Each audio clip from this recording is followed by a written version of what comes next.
Welcome to Penrose Learning, where we make understanding easy. You start by elevating to administrator because stopping system services needs privileges. Once you have a prompt, stop the Windows Update and Background Intelligent Transfer services with netstop WUServe and netstop bits. This halts downloads immediately. After they stop, make sure to set the Windows Update service start type to disabled via scconfig WUServe start equals disabled so it does not restart on its own after a reboot. This is the immediate, reliable step to pause updates.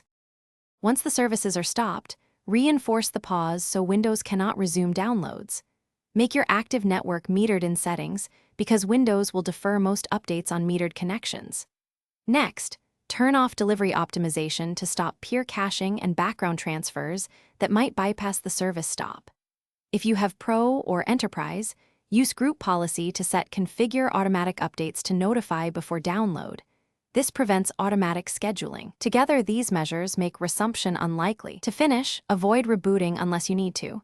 If you do reboot, recheck services. MSC to confirm WUServe stays disabled.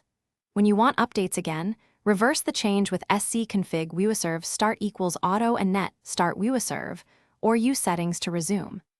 If updates reappear unexpectedly, make sure Task Scheduler doesn't run a reset task and verify no vendor tools, OEM updaters, are re-enabling services. That troubleshooting step catches silent restorations, so you stay in control.